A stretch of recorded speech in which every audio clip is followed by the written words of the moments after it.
I immediately realized someone had been in my house. At the gate, I saw 2 footprints and scattered cigarette butts. Someone had been waiting there for me. A chill ran down my spine. My wife was home alone. She might be in danger. I quickly retrieved the handgun hidden in my car, jumped over the fence, and sprinted toward the house as fast as I could. I pushed open the door, searched every room, but my wife was nowhere to be found. Only overturned furniture, broken glass, and signs of a struggle remained. I frantically called my wife. I realized she was hospitalized with severe injuries. While home alone, a man and a woman had burst and slashed her across the head. There were 2 of them. She can describe them. It's not like they were disguising themselves. One was a woman. This wasn't a robbery.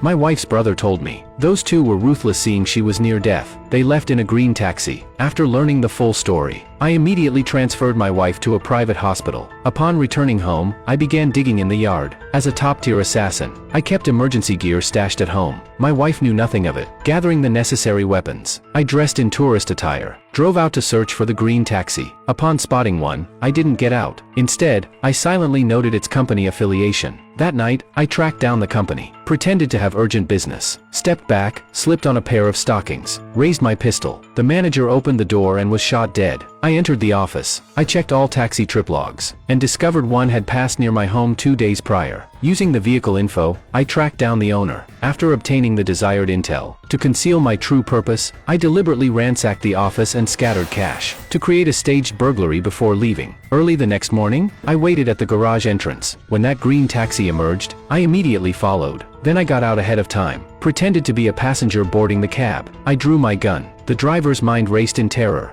Oh shit, man. I just thought alguna moneda lo único que tengo.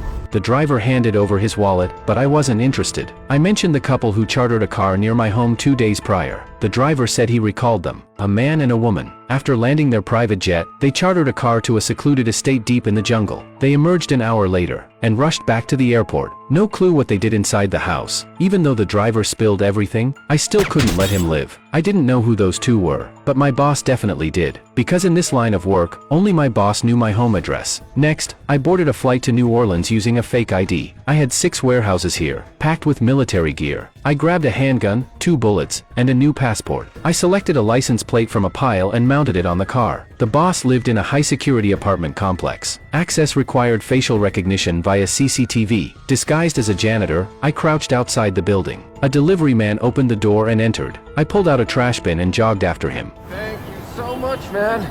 You're a lifesaver.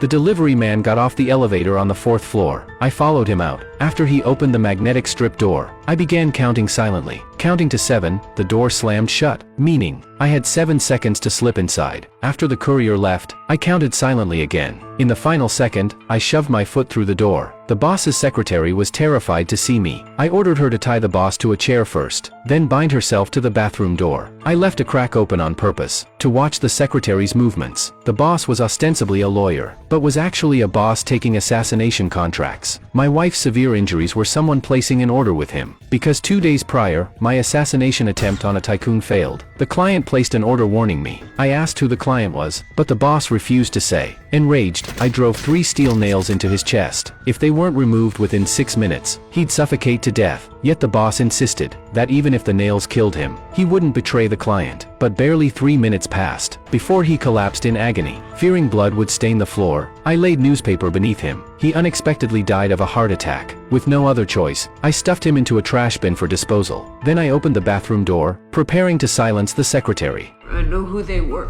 I'll give you those names, but promise me you won't leave things looking the wrong way.